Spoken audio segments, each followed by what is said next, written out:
जय श्री कृष्ण बंधुओं। आज बृहस्पतिवार के दिन आप बृहस्पति देव की बड़ी ही दुर्लभ कथा सुनेंगे। इस कथा को सुनने से भक्तों की सभी मनोकामनाएं भगवान बृहस्पति देव की कृपा से पूर्ण हो जाती है।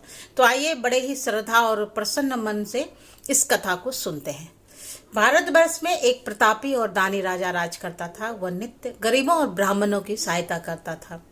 यह बात उसकी रानी को अच्छी नहीं लगती थी। वह ना ही गरीबों को दान देती थी, ना ही भगवान की पूजन करती थी और राजा को भी दान देने से मना क्या करती थी। एक दिन राजा शिकार खेलने वन को गए हुए थे तो रानी महल में अकेली थी। उसी समय बृहस्पति देव साधु वेश में राजा के महल में भिक्षा लेने के लिए गया और भिक्षा मांगी तो रानी ने भिक्षा देने से इनकार कर दिया और कहा, हे साधु महाराज, मैं तो दान पुण्य से तंग आ गई हूँ। मेरा पति सारा धन लुटाते रहते हैं। मेरी इच्छा है कि हमारा धन नष्ट हो जाए, फिर ना रहेगी बांस न बाजेगी बांसुरी। साधु ने कहा, देवी तुम तो बड़ी विचित्र हो। धन और संतान से सभी चाहते हैं। पुत्र और लक्ष्मी तो पापी के घर भी होना चाहिए। यदि तुम्हारे पास अधिक धन है तो भूखों को भोजन दो, प्यासों के लिए प्याऊ बनवाओ, मुसाफिरों के लिए धर्मशाला खुलवाओ। जो निर्धन अपनी कुमारी कन्याओं का विवाह नहीं कर सकते उनका विवाह करा दो। ऐसे और कई काम हैं जिनके करने से तुम्हारा यश लोक और परलोक में फैलेगा। परंतु रानी पर उपदेश का कोई प्रभाव नहीं पड़ा। वह बोली, महाराज आप मुझे कुछ न समझाएं। मैं ऐसा धन नहीं चाहती जो हर जगह बांटती फिरूं। साधु ने उत्तर दिया, यदि तुम्हारी ऐसी इच्छा है तो तथास्तु। तुम ऐसा करना कि बृहस्पतिवार को घर को गोबर से लीप कर, सिर धोकर स्नान करना, भट्टी चढ़ाकर कपड़े धोना। ऐसा करने से आपका सारा धन नष्ट हो जाएगा। इतना कहकर साधु महाराज वहां से अंतर्ध्यान हो गए और साधु के अनुसार कई बातों को पूरा करते हुए रानी को केवल 3 बृहस्पतिवार ही बीते थे कि उसकी समस्त धन संपत्ति नष्ट हो गया। भोजन के लिए राजा का परिवार तरसने लगा। तब एक दिन राजा ने रानी से बोला कि हे रानी, तुम यहाँ रहो, मैं दूसरे देश को जाता हूँ, क्योंकि यहाँ पर सभी लोग मुझे जानते हैं, इसलिए मैं कोई छोटा कार्य नहीं कर सकता। ऐसा कहकर राजा प्रदेश चला गया। वहाँ जंगल से लकड़ी काट कर लाता और शहर में बेचता। इस तरह वह अपना जीवन व्यतीत करने लगा। इधर राजा ने प्रदेश जाते ही रानी और दासी दुखी रहने लगे। एक बार जब रानी और दासी को 7 दिन तक बिना भोजन के रहना पड़ा तो रानी ने अपनी दासी से कहा, हे दासी, पास ही के नगर में मेरी बहन रहती है, वह बड़ी धनवान है, तो उसके पास जा और कुछ लेकर आ ताकि थोड़ा बहुत गुजर बसर हो सके। रानी की दासी बहन के घर गई और उस दिन गुरुवार था और रानी की बहन उस समय बृहस्पतिवार व्रत की कथा सुन रही थी। दासी ने रानी की बहन को अपनी रानी का संदेश दिया, लेकिन रानी की बड़ी बहन ने कोई उत्तर नहीं दिया। जब दासी को रानी की बहन से कोई उत्तर नहीं मिला तो वह बहुत दुखी हुई और उसे क्रोध भी आया। दासी ने वापस आकर रानी को सारी बात बता दी। सुनकर रानी ने अपने भाग्य को कोसा। उधर रानी की बहन ने सोचा कि मेरी बहन की दासी आई थी परंतु मैं उससे नहीं बोली, इससे वह बहुत दुखी हुई होगी। कथा सुन और पूजा समाप्त करके वो अपनी बहन के घर आई और कहने लगी, हे बहन, मैं बृहस्पतिवार का व्रत कर रही थी, तुम्हारी दासी मेरे घर आई थी, परंतु जब तक कथा होते हैं तब तक ना तो उठते हैं ना ही बोलते हैं, इसलिए मैं नहीं बोली। कहो दासी क्यों गई थी? रानी बोली, बहन तुमसे क्या छिपाऊं, हमारे घर में खाने तक को अनाज नहीं था। ऐसा कहते कहते रानी की आंखें भर आई और उसने दासी समेत पिछले 7 दिनों से भूखे रहने की तक की बात अपनी बहन को विस्तार पूर्वक सुना दी। रानी की बहन बोली, देखो बहन, भगवान बृहस्पति सबकी मनोकामना पूर्ण करते हैं। देखो शायद तुम्हारे घर में अनाज रखा हो। पहले तो रानी को विश्वास नहीं हुआ, पर बहन के आग्रह करने पर उसने अपनी दासी को अंदर भेजा तो उसे सचमुच अनाज से भरा एक घड़ा मिल गया। यह देखकर दासी को बड़ी हैरानी हुई। दासी रानी से कहने लगी, हे रानी, जब हमको भोजन नहीं मिलता तो हम व्रत ही तो करते हैं, इसलिए क्यों न इससे व्रत और कथा की विधि पूछ ली जाए ताकि हम भी व्रत कर सकें। तब रानी ने अपनी बहन से बृहस्पतिवार व्रत के बारे में पूछा। उसकी बहन ने बताया, बृहस्पतिवार के व्रत में चने की दाल और मुनक्के से विष्णु भगवान का केले की जड़ में पूजन करें तथा दीपक जलावें, व्रत का कथा सुने और पीला भोजन ही करें। इससे बृहस्पति देव प्रसन्न होते हैं। और व्रत और पूजन विधि बताकर रानी की बहन अपने घर को लौट गई। 7 दिन के बाद जब गुरुवार आया तो रानी और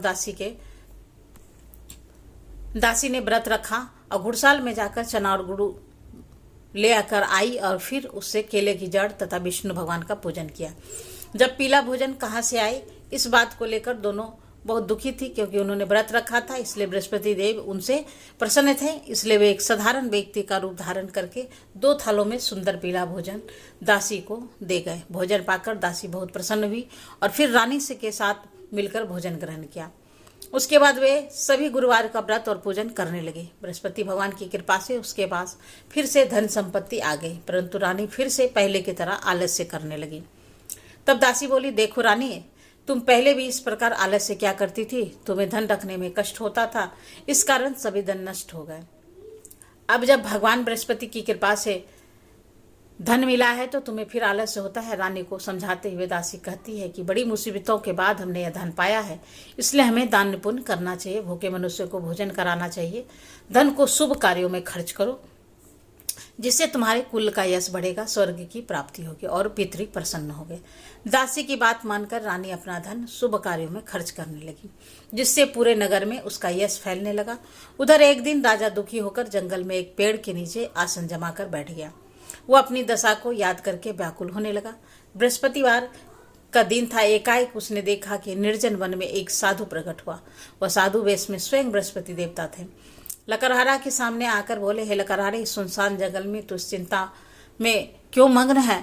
लकड़हारे ने दोनों हाथ जोड़कर प्रणाम किया और उत्तर दिया, महात्मा जी, आप सब कुछ जानते हैं, मैं क्या कहूँ? यह कहकर रोने लगा और साधु को अपनी आत्मकथा सुनाई। महात्मा जी ने कहा, तुम्हारी स्त्री ने बृहस्पतिवार के दिन बृहस्पति भगवान का निरादर किया है, जिसके कारण रुष्ट होकर उन्होंने तुम्हारी यह दशा कर दी है। अब तुम चिंता को दूर करके मेरे कहने पर चलो तो तुम्हारे सब कष्ट दूर हो जाएंगे और भगवान पहले से भी अधिक धन संपत्ति देंगे। तुम बृहस्पति के दिन कथा किया करो और 2 पैसे के चने मुनक्का लाकर उनका प्रसाद बनाओ और शुद्ध जल के लोटे में शक्कर मिलाकर अमृत तैयार करो और कथा के पश्चात अपने सारे परिवार और सुनने वाले प्रेमियों में अमृत व प्रसाद को बांटकर खुद भी ग्रहण करो। ऐसा करने से भगवान तुम्हारी सब मनोकामनाएं पूर्ण करेंगे। साधु के ऐसे वचन सुनकर लकड़हारा बोला, हे प्रभु, मुझे लकड़ी बेचकर इतना पैसा नहीं मिलता जिससे भोजन करने के उपरांत कुछ बचा सकूं। मैंने रात्रि में अपनी स्त्री को व्याकुल देखा है, मेरे पास कुछ भी नहीं जिससे मैं उसकी खबर मंगा सकूं। और फिर मैं बृहस्पति देव की क्या कहानी सुनूं? मुझको तो कुछ भी मालूम नहीं है। साधु ने कहा, हे लकड़हारे, तुम किसी बात की चिंता मत करो। बृहस्पतिवार के दिन तुम रोजाना की तरह लकड़ियां लेकर शहर को जाओ, तुमको रोज से दुगुना धन प्राप्त होगा, जिससे तुम भली भांति भोजन कर लोगे और बृहस्पति देव की पूजा का सामान भी आ जाएगा। बृहस्पति देव की कथा इस प्रकार सुनो। प्राचीन काल में एक ब्राह्मण रहता था। वह बहुत निर्धन था, उसकी कोई संतान नहीं थी। उसकी स्त्री बहुत मलिनता के साथ रहती थी। वह स्नान न करती, किसी देवता का पूजन न करती। इससे ब्राह्मण देवता बड़े दुखी थे। बेचारे बहुत कुछ कहते थे, किंतु उसका कोई परिणाम नहीं निकलता। भगवान की कृपा से ब्राह्मण की स्त्री ने कन्या रूपी रत्न पैदा हुआ। कन्या बड़ी होने पर प्रातः स्नान करके विष्णु भगवान का जाप और बृहस्पतिवार का व्रत करने लगी। अपने पूजन पाठ को समाप्त करके विद्यालय जाती तो अपने मुट्ठी में जौ भर के ले जाते और पाठशाला के मार्ग में डालती जाती। तब ये जौ स्वर्ण के हो जाते थे। लौटते समय उसको बीनकर घर ले आती। एक दिन वह बालिका सूप में सोने के जौ को फटक कर साफ कर रही थी। उसके पिता ने देख लिया और कहा, हे बेटी, सोने के जौ को फटकने के लिए सोने का सूप भी होना चाहिए। दूसरे दिन बृहस्पतिवार था। इस कन्या ने व्रत रखा और बृहस्पति देव से प्रार्थना करके कहा, मैंने आपकी पूजा सच्चे मन से की है तो मेरे लिए सोने का सूप दे दो। बृहस्पति देव ने उसकी प्रार्थना स्वीकार कर ली और रोजाना की तरह वह कन्या जौ फैलाती हुई जाने लगी। जब लौट कर जौ बीन रही थी तो बृहस्पति देव की कृपा से सोने का सूप मिला। उसे वह घर ले आई और उसमें जौ साफ करने लगी, परंतु उसकी माँ का वही ढंग रहा। एक दिन की बात है कि वह कन्या सोने के सूप में जौ साफ कर रही थी। उस समय उस शहर का राजपुत्र वहां से होकर निकला। इस कन्या के रूप और कार्य को देखकर मोहित हो गया और अपने घर आकर भोजन और जल त्याग कर उदास होकर लेट गया। राजा को इस बात का पता लगा तो अपने प्रधानमंत्री के साथ उसके पास गए और बोले, हे बेटा, तुम्हें किस बात का कष्ट है? किसी ने तुम्हारा अपमान किया अथवा और कोई कारण है सो कहो, मैं वही कार्य करूंगा जिससे तुम्हें प्रसन्नता हो। अपने पिता के राजकुमार ने बातें सुनी तो वह बोला, मुझे आपकी कृपा से किसी बात का दुख नहीं है। किसी ने मेरा अपमान नहीं किया, परंतु मैं उस लड़के से विवाह करना चाहता हूँ जो सोने के सूप में जौ साफ कर रही थी। यह सुनकर राजा आश्चर्य में पड़ गया और बोला, हे बेटा, इस तरह की कन्या का पता तुम ही लगाओ, मैं उसके साथ तेरा विवाह अवश्य ही करवा दूंगा। राजकुमार ने उस लड़की के घर का पता बतलाया। तब मंत्री उस लड़की के घर गए और ब्राह्मण देवता को सभी हाल बतलाया। ब्राह्मण देवता राजकुमार के साथ अपनी कन्या का विवाह करने के लिए तैयार हो गया तथा विधि विधान के अनुसार ब्राह्मण की कन्या का विवाह राजकुमार के साथ हो गया। कन्या के घर के जाते ही पहले की भांति उस ब्राह्मण देवता के घर में गरीबी का निवास हो गया। अब भोजन के लिए भी अन्न बड़ी मुश्किल से मिलता था। एक दिन दुखी होकर ब्राह्मण देवता अपनी पुत्री के पास गए। बेटी ने पिता की दुखी अवस्था को देखा और अपनी माँ का हाल पूछा। तब ब्राह्मण ने भी सभी हाल कहा। कन्या ने बहुत सा धन देकर अपने पिता को विदा कर दिया। इस तरह ब्राह्मण का कुछ समय सुखपूर्वक व्यतीत हुआ। कुछ दिन के बाद फिर वही हाल हो गया। ब्राह्मण फिर अपनी कन्या के यहाँ गया और सारा हाल कहा तो लड़की बोली, आप माता जी को यहाँ लिवा लो, मैं उन्हें विधि बता दूंगी जिससे गरीबी दूर हो जाएगी। वह अब ब्राह्मण देवता अपनी स्त्री को साथ लेकर पहुंचे। अपनी माँ को समझाने लगे, हे माँ, तुम प्रातः काल प्रथम स्नान आदि करके विष्णु भगवान का पूजन करो तो सब दरिद्रता दूर हो जाएगी। परंतु उसकी माँ ने एक भी बात नहीं मानी और प्रातः काल उठकर अपनी पुत्री के बच्चों को झूठन को खा लिया। इससे उसकी पुत्री को बहुत गुस्सा आया। उसने एक रात को एक कोठरी से सारा सामान निकाल दिया और अपनी माँ को उसमें बंद कर दिया। प्रातः उसमें से उसे निकाला तो स्नान आदि करा के पूजा पाठ करवाया तो उसकी माँ की बुद्धि ठीक हो गई। इसके बाद वह नियम से पूजा पाठ करती और प्रत्येक बृहस्पतिवार को व्रत रखने लगी। इस व्रत के प्रभाव से उसकी माता और पिता को बहुत ही धनवान और पुत्रवान हो गए। बृहस्पति देवता के प्रभाव से इस लोक से सुख भोगकर स्वर्ग को प्राप्त हुआ। इस तरह कहानी कहकर साधु देवता वहां से अंतर्ध्यान हो गए। धीरे धीरे समय व्यतीत होने पर फिर वही बृहस्पतिवार का दिन आया। लकड़हारा जंगल से लकड़ी काटकर किसी शहर में बेचने गया। उसे उस दिन और दिन से अधिक पैसा मिला। राजा ने चना गुड़ आदि लाकर गुरुवार का व्रत किया।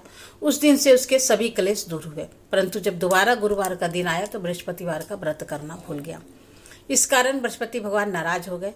उस दिन उस नगर के राजा ने विशाल यज्ञ का आयोजन किया तथा शहर में यह घोषणा करा दी कि कोई भी मनुष्य अपने घर में भोजन न बनवाए, नाग न जलाए, समस्त जनता मेरे यहाँ भोजन करने आए। इस आज्ञा को जो नहीं मानेगा उसे फांसी की सजा दी जाएगी। इस तरह का घोषणा संपूर्ण नगर में करवा दी गई। राजा के आज्ञा अनुसार शहर के सभी लोग भोजन करने के लिए गए, लेकिन लकड़हारा कुछ देर से पहुंचा। इसलिए राजा उसको अपने साथ घर ले गए और ले जाकर भोजन करा रहे थे तो रानी की दृष्टि उस कुटी पर पड़ी जिस पर उसका हार लटका हुआ था। वह वहां पर दिखाई नहीं दिया। रानी ने निश्चय किया कि मेरा हार इसी मनुष्य ने चुरा लिया। उसी समय सिपाहियों को बुलाकर उसको कारागार में डलवा दिया। जब लकड़हारा कारागार में पड़ गया तो बहुत दुखी होकर विचार करने लगा कि न जाने कौन से पूर्व जन्म के कर्म से मुझे यह दुख प्राप्त हुआ है, और उसी साधु को याद करने लगा जो जंगल में मिला था। उसी समय तत्काल बृहस्पति देव साधु के रूप में प्रकट हुए और उनकी दशा को देखकर कहने लगे, अरे मूर्ख, तूने बृहस्पति देवता की कथा नहीं कही, इस कारण तुझे दुख प्राप्त हुआ है। अब चिंता मत कर। बृहस्पतिवार के दिन कारागार के दरवाजे पर 4 पैसे पड़े मिलेंगे, उनसे तुम बृहस्पति देवता का पूजा करना और तेरे सभी कष्ट दूर हो जाएंगे। बृहस्पतिवार के दिन उसे 4 पैसे पड़े मिले। लकड़हारे ने कथा कही। उसी रात्रि को बृहस्पति देव ने उस नगर के राजा को स्वप्न में कहा, राजा, तुमने जिस आदमी को कारागार में बंद कर दिया है वह निर्दोष है, वह राजा है, उसे छोड़ देना। रानी का हार उसी खुटी पर लटका हुआ है। अगर तुम ऐसा नहीं करेगा मैं तेरे राज्य को नष्ट कर दूंगा। इस तरह रात्रि के स्वप्न में देखकर राजा प्रातः काल उठा और खुटी पर हार देखकर लकड़हारे को बुलाकर क्षमा मांगी और लकड़हारे को योग सुंदर वस्त्र आभूषण देकर विदा किया। बृहस्पति देव की आज्ञा के अनुसार लकड़हारा अपने नगर को चल दिया। राजा जब अपना नगर के निकट पहुंचा तो उसे बड़ा ही आश्चर्य हुआ। नगर में पहले से अधिक बाग, तालाब, कुएं तथा बहुत सी धर्मशाला, मंदिर आदि बन गए थे। राजा ने पूछा, यह किसका बाग और धर्मशाला है? तब नगर के सब लोग कहने लगे, यह सब रानी और बांदी के हैं। तो राजा को आश्चर्य हुआ और गुस्सा भी आया। जब रानी ने यह खुशखबरी सुनी कि राजा आ रहे हैं तो उन्होंने दासी से कहा, हे दासी, देख राजा हमको कितनी बुरी हालत में छोड़ गए थे। हमारी ऐसी हालत देखकर वो लौट ना जाए, इसलिए तू दरवाजे पर खड़ी हो जा। आज्ञा अनुसार दासी दरवाजे पर खड़ी हो गई। राजा आए तो उन्हें अपने साथ लिवा लाई। तब राजा ने क्रोध करके अपनी रानी से पूछा कि यह धन तुम्हें कैसे प्राप्त हुआ है? तब उन्होंने कहा, हमें सब धन बृहस्पति देव के इस व्रत के प्रभाव से प्राप्त हुआ है। राजा ने निश्चय किया कि 7 रोज बाद तो सभी बृहस्पति देव का पूजन करते हैं, परंतु मैं प्रतिदिन दिन में 3 बार कथा कहूंगा और रोज व्रत क्या करूंगा। अब हर समय राजा के दुपट्टे में चने की दाल बंधी रहती थी और एक दिन में 3 बार कहानी कहते थे। एक रोज राजा ने विचार किया कि चलो अपनी बहन के यहाँ हो आवे। इस तरह निश्चय कर राजा घोड़े पर सवार होकर अपनी बहन के यहाँ चलने लगा। मार्ग में उसने देखा कि कुछ आदमी एक मुर्दे को लिए जा रहे हैं। उसे रोककर राजा कहने लगा, अरे भाइयों, मेरी बृहस्पति देव की कथा सुन लो। वे बोले, लो, हमारा आदमी मर गया, इसको अपनी कथा की पड़ी है। परंतु कुछ लोग बोले, अच्छा कहो, हम तुम्हारी कथा सुन लेंगे। राजा ने दाल निकाली और जब कथा आधी हुई तो मुर्दा हिलने लग गया, और जब कथा समाप्त हो गई तो राम नाम करके मनुष्य उठकर खड़ा हो गया। आगे मार्ग में उसे किसान खेत में हल चलाता मिला तो राजा ने उसे देखकर बोला, अरे भैया, तुम मेरी बृहस्पतिवार की कथा सुन लो। किसान बोला, जब तक मैं तेरी कथा सुनूंगा तब तक 4 हरिया जोत लूंगा, जा अपनी कथा किसी और को सुनाना। इस तरह राजा आगे चलने लगा। राजा के हटते ही बैल पछाड़ खाकर गिर गए और किसान के पेट में बड़ी जोर से दर्द होने लगा। उस समय उसकी माँ रोटी लेकर आई और उनसे जब यह देखा तो अपने पुत्र से सब हाल पूछा और बेटे ने सभी हाल कह दिया। तो बुढ़िया दौड़ी दौड़ी उस घुड़सवार के पास गई और उससे बोली कि मैं तेरी कथा सुनूंगी, तू अपनी कथा मेरे खेत पर चलकर ही कहना। राजा ने बुढ़िया के खेत पर जाकर कथा कही, जिसके सुनते ही वह बैल उठकर खड़े हो गए तथा किसान का पेट का दर्द बंद हो गया। राजा अपने बहन के घर पहुंचा। बहन ने भाई की खूब मेहमानी की। दूसरे रोज प्रातःकाल राजा जगा तो वह देखने लगा कि सब लोग भोजन कर रहे हैं। राजा ने अपनी बहन से कहा, ऐसा कोई मनुष्य है जिसने भोजन नहीं किया हो? मेरे बृहस्पतिवार की कथा सुन ले। बहन बोली, भैया, यह देश ऐसा ही है, पहले यहाँ लोग भोजन करते हैं, बाद में अन्य काम क्या करते हैं। अगर कोई पड़ोस में हो तो देख आती हूँ। वह ऐसा कहकर देखने चले गई, परंतु उसे कोई ऐसा व्यक्ति नहीं मिला जिसने भोजन न किया हो। अतः वह एक कुम्हार के घर गई जिसका लड़का बीमार था। उसे मालूम हुआ कि उसके यहाँ 3 रोज से किसी ने भोजन नहीं किया है। रानी ने अपने भाई की कथा सुनने के लिए कुम्हार से कहा। वह तैयार हो गया। राजा ने जाकर बृहस्पतिवार की कथा कही, जिसको सुनकर उसका लड़का ठीक हो गया। अब तो राजा की प्रशंसा होने लगी। एक रोज राजा ने अपनी बहन से कहा कि हे बहन, हम अपने घर को जाएंगे, तुम भी तैयार हो जाओ। राजा की बहन ने अपनी सास से कहा तो सास ने कहा, हाँ चली जा, परंतु अपने लड़कों को मत ले जाना, क्योंकि तेरे भाई को कोई औलाद नहीं है।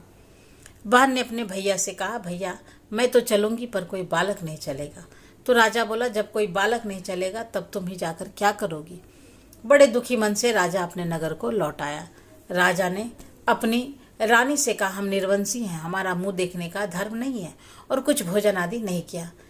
रानी बोली, हे प्रभु, बृहस्पति देव ने हमें सब कुछ दिया है, वो हमें औलाद भी अवश्य देंगे। उसी रात को बृहस्पति देव ने राजा को स्वप्न में कहा, हे राजा, उठ, सभी सोच को त्याग दे, तेरी रानी गर्भ से है। राजा को यह बात सुनकर बड़ी खुशी हुई। 9वें महीने में उसके गर्भ से एक सुंदर पुत्र पैदा हुआ। तब राजा बोला, हे रानी, स्त्री बिना भोजन के रह सकती है पर बिना कहे नहीं रह सकती है। जब मेरी बहन आए तुम उससे कुछ मत कहना। रानी ने सुनकर हाँ कह दिया। जब राजा की बहन ने यह शुभ समाचार सुना बहुत खुश हुई और बधाई लेकर अपने भाई के यहाँ आई। तभी रानी ने कहा, घोड़ा चढ़कर तो नहीं आई, गधा चढ़कर आई। राजा की बहन बोली, भाभी, मैं इस प्रकार न कहती तो तुम्हें औलाद कैसे मिलते? बृहस्पति देव ऐसे ही हैं, जिसके मन में कामनाएं हैं सभी को पूर्ण करते हैं।